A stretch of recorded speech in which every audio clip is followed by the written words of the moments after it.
Hey, what's up? This is Zach here at Korea Blockchain Week. Super excited to be speaking with our next guest. I have to say, I don't think I've ever seen so much excitement around a booth. So if you want to introduce yourself, your name, the company you're with, and the position you have at the company. Yeah, thank you, Zach. This is my great honor to be once again with Jenzio. My name is Charlie, co-founder of BitLayer. I've been in the space almost 10 years. We started BitLayer 2023. This is my third time in Korean Blockchain Week. Wow, definitely the deepest engagement with this amazing conference and an amazing market in Asia. Yeah, we've been one of the fastest growing Bitcoin L2 ecosystem since 2024. We have a lot of adoption going on with our YBTC, and obviously wants to build up a community in Korea. That's why we're here. What is a Bitcoin L2 to you? We're bringing the programmability for this biggest asset class called Bitcoin. We want to bring the DeFi and yield for the Bitcoiners. That's kind of the goal. So how we are building it is using Bitcoin BitVM solution. We're one of the first in building the BitVM Bridge implementation, which we launched the mainnet in July. We are building this basically the third generation Bitcoin bridging solution. Instead of just a multi-sig, which is very centralized, we're building this like on-chain fraud pool approach BitVM Bridge. That's multiple magnitudes more trust minimized. Hopefully we can use that to unlock more Bitcoin liquidity from retail, from whales, from mining pools, and also institution. And those YBTC, we are seeking on-chain DeFi yield from Solana, from Sui, from many different top ecosystem, top blue chip DeFi protocols to bring yield back to Bitcoiners. So I have a lot of Bitcoin. Should I go with you guys? Yeah, we'd love to engage with Bitcoiners to try a little bit, right? You start something small at a certain percentage. Yeah, that's kind of how we engage the community. There's some whales already are very savvy about Bitcoin lending, Bitcoin yield. They are working with us. We even like 3 figures, 4 figures level of Bitcoin. We have like Franklin Templeton, some institution invested in us and seriously to explore more yield opportunity as well. With all the debt, right? All the Bitcoin treasury company all over the world, not just America, but also like Japan. Next year probably will be in Korea. A lot of companies buy and hold their BTC, right? And what makes them different? Everybody holding BTC. One BTC is one BTC. Everybody's the same. For them, they need to differentiate themselves about on-chain yield strategy. So we want to be the yield partner for them. Why is it so important to get yield off your Bitcoin long term? So look, right now, Bitcoin is 15 years, right? In the 15 years history, there's no native yield on Bitcoin. People are paying custody fees even, right? For BitGo, for others to hold their BTC. We believe like Bitcoiners should take like very risk-adjusted, risks to get a reasonable yield. That's a way to let them holding the assets actually, having the long term, right? Under the yield components on the on-chain transaction, they actually can bring more gas fees as a revenue stream for mining pools. That's very important for the sustainability of Bitcoin network. We all know Bitcoin is proof of work, right? The mining pools, the miners actually contribute the hash rate for the Bitcoin network. If they don't actually do that because there's no incentive anymore, they can't really maintain the business, then the Bitcoin network hash rate goes down, then it will lower down the security. We want to provide more revenue stream outside of the every 20 minutes of the Bitcoin reward as a revenue to let them maintain the security budget, continue in the next 50, even 200 years. That's very important for the long run. Is there lockup periods? Is there minimums? That's a good question. Now, varies a bit. Yeah? There's some DeFi yield protocol we work with. They mostly focus on long term, like minimum like 3 to 6 months. With decent amount of yield. There's some kind of more liquid kind of you can withdraw every day kind of version. I think the minimum, we are working with a lot of retail. It can go as small as 0.01 BTC, right? And obviously, if it's that small, do you actually bother to do that? Like we kind of have like a range of sweet spot. We also are engaging with some pretty big, large whale. So one of the largest Bitcoin whale in Asia. Avaner's founder, they deployed like multiple thousand BTC since last year already. We have a big news we're going to announce next month actually. Oh, tell me now. Yeah. So I will just share as alpha to followers in Jenzio. So one of the largest Bitcoin whale in the entire world, outside of Satoshi Nakamoto himself, is actually our investor. A couple of months ago, he is one of the GigaChat OG, one of the probably the first institution in the Bitcoin space, all the way from 2010. And very nice gentleman and a really, really important pivotal person in the Bitcoin history. Great to have him on board. Who is it? I will disclose the name in October. Yeah. Yeah. I might know them. Yeah, you might know him. Are they based in the US? He is based in US. Is he based in Seattle? Actually, not in Seattle. Okay. Yeah. So, good to know. Yeah. I have some OG friends too. Sorry for I just need to get the alpha out. You know what I mean? Right.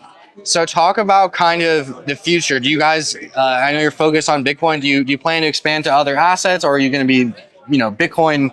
We want to be Bitcoin focused. Like the YBTC is a key metrics we want to grow. Right. Look, right now WBTC has around 127,000 BTC. We are now just 6,000. We're gonna grow to 10,000 by the end of this year.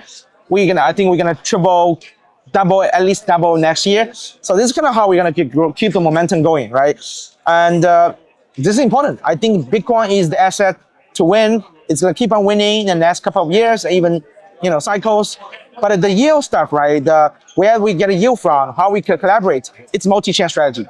We're not necessarily the Bitcoin maxi, don't like any other layer ones, layer twos. We actually work with them. So it's actually different stance compared to some of the Bitcoin core people. What is the competition like in this space, and how do you stand out? Yeah, so on the chain side, you have all the Bitcoin side chains, there's some Bitcoin L2s as well. What do you think about Stacks? Stacks is definitely one of the most OG respected Bitcoin sidechain, right? From 2018, they started the journey. I think the ecosystem, I would say respectfully, has been underwhelming in the last 7 years. They didn't grow as big as the Ethereum L2s like Optimism, Arbitrum. I worked in Polygon, right? It was huge, right, in last cycle. So that's that. But there's a lot of new protocols coming along, right, which is Bitcoin native, like L2s. Some of them are kind of the friends and members who also build BitVM Alliance. We are also key member of BitVM Alliance. Some of them haven't launched the mainnet yet. We launched since last year. So we are looking forward to see how they're growing. Look, the Bitcoin ecosystem is still very early stage, I'm gonna tell you.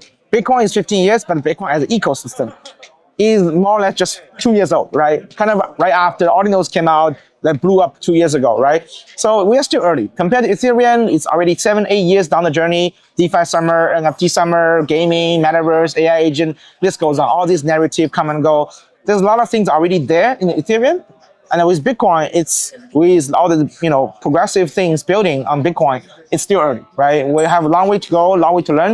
A lot of builders made some mistakes. Stacks actually had some hacking issue before, right? With I forgot the protocol, that was a bridge hack, things like that. So we're also learning. BitLayer, we definitely made some mistakes, not technically, but business-wise, we might make some mistakes. We're learning along the ways, and it's an exciting journey. Yeah. What mistakes have you made, and how have you learned from them?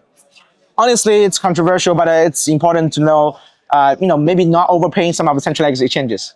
Yeah. But you need to get the distribution. So maybe over the long run, it's worth it. So hopefully, it will pay out over the long time. What do you think that aspiring entrepreneurs should know about starting their own company? For entrepreneurs who are listening, I think important things to figure out your niche. What is your solution have the product market fit, right? I think that's in this cycle, in such an era of industry, if you don't have any product market fit in the trajectory of getting there, it's very hard for you to grow as a company, as a team, and also bring more investors on board, right? There's a lot of team in the past kind of just chasing the hype, chasing the narrative. I think this cycle is a cycle people want to see revenue, they want to see adoption, they want to see users, and can they actually retain, right? They stick around. Product market fit is something it's by default in Web2 world, right? In the AI, in the internet era, it's there. But we need to figure out that in the Web3 world. So for any entrepreneurs who wants to build something cool, kind of change the industry, improve that, where's the product market fit? What kind of solution you want to build, which actually have the adoption in the long run, right? And how you can stay agile, flexible to iterate when this doesn't work, right? How to stay, nimble and keep on growing. Maintain your burn rate, don't overburn.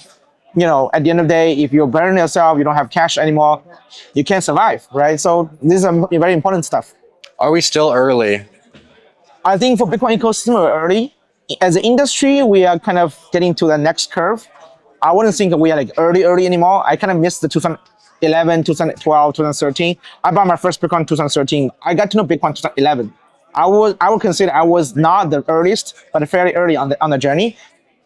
It's 12 years later, right? We have ETF, we have BlackRock, all these institutions already on board. They are doing all the digital asset treasury stuff. So I think a lot already happened, already grow into the industry. It's not getting definitely mainstream, It's not just like a bunch of echo chamber nerds and scientists researching about it anymore.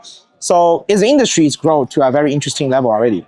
But for small niche like Bitcoin, DeFi, and other small things, or some new things like AI agents, I think it's very, very early. Yeah. Do you know what % of total Bitcoin is earning yield? Less than 1% still. What do you think about that? That's the massive potential, right? If it just 10%, that's 10x. Yeah. And when do you think we'll get there? In the next 2 or 3 years. You think it's going to get up to 10% in the next 2 or 3 years? Getting close to that. I'm very confident. Why? I think the momentum is just exponentially growing from the retail, from institutions. Yeah, it's happening all over the world. Yeah. So you can see you guys have an absolutely massive line here. I think it goes out almost into the hallway.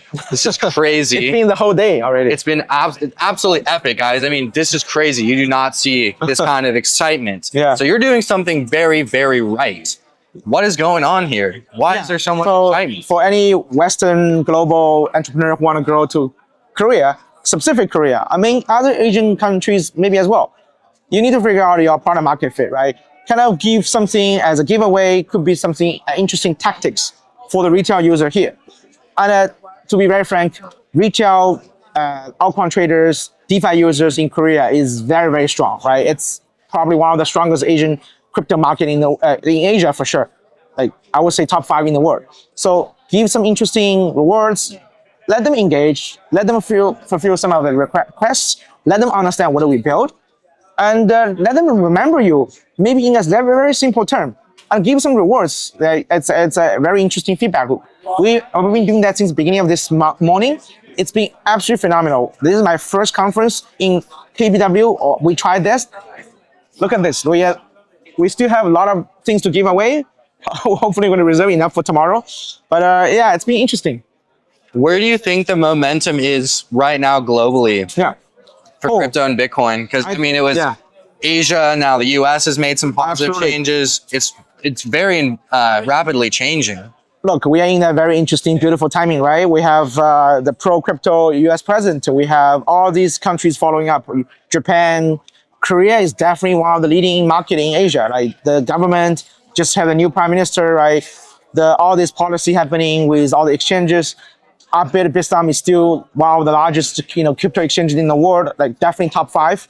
They have such a big trading volume, such a big user base, so user-friendly in terms of, off-ramp, on-ramp. It is very advanced, and you have to admit, right? So I think what's happening, back to your question, it's just like wildfire. It's non-stoppable. The Bitcoin movement, the crypto movement, the digital treasury movement, all the other things, right? Companies are coming, institutions are coming, family office are coming. So I don't think everybody can, besides some people are just being stubborn, right? Or maybe they just want to make a point as a branding. There's a lot of people who said Bitcoin was a scam, crypto is bullshit, Web3 is bullshit, blockchain is useless. They changed their mind. They changed the statement. Yeah, even some of the biggest guys in the world, right? Yeah. What are you most excited about right now that you guys are doing? I think what we excited is to actually see the result of on-chain DeFi yield for Bitcoiners, and learning and exploring with different ecosystems. We learned a lot by working with Solana ecosystem with the top DeFi protocols. Same goes to 3. Like we are actually right next to 3's top ecosystem like Warner's or a few others. That's pretty exciting. Like I definitely changed our mindset of we don't want to just be in the Bitcoin core in this small echo chamber of Bitcoin builders. We're going multi-chain strategy and want to onboard more users. Everybody knows Bitcoin. Not everybody kind of using Bitcoin in the Web3 space, right? So it's kind of interesting approach we're taking, and hopefully next 6 months we can achieve a lot of the milestones we plan to. So going back to this event and how everything is going, what is the main result that you want to see out of this conference? Well, user base, right? We want to grow real Korean retail user base for our community, right? And we're talking about offline KYC, maybe not KYC like in terms of privacy data, but like we actually know who they are. Female, male, how old are they? Like some information like we can collect, even their wallet address. They're real people. They're real people, exactly. That's a good point. We want that, right? When we justify their numbers to whatever partners, even exchanges, institutions, we have evidence here. We have even the video footage, right? The camera stuff here. And the second thing, we need to build mindshare. we're not the most popular project in Korea. We are still early stage startup. We're less than 2 years old. We need to be on the stage. We need to talk to the media like you guys and other amazing partners to educate what is possible, what we're building. That takes time. It takes repeatable efforts. Not everybody can remember you after one time, right? You need to keep on coming and keep on repeating yourself and keep on delivering. So in Korea, we are kind of early stage. This is my 5th time coming to Korea. Every time I come here, I learn something new, right? So probably still in the deep learning curve. What do you hope our viewers get out of this interview? Well, it's a good question. Well, get to know us, get to know what we're building. Maybe what I shared about Korean market is something useful for you if you are a founder. Even just crypto people understand in different side of the world, there's interesting stuff going on that's gonna bring you some perspective as well. Thank you so much. I really appreciate it. Make sure to follow them on social media. You're gonna get all the alpha, the insights. I'm gonna be looking forward to that upcoming announcement too that he teased on this interview. Yeah. Come check out the booth if you're here in Korea, and we'll see you guys soon. So thank you so much. Hey, what's up? But it's not something Jenzio is afraid of. If you want to survive, you got to build a hive. Ladies and gentlemen. We're back at the Jenzio Media House. Oswald, thanks so much for joining us today.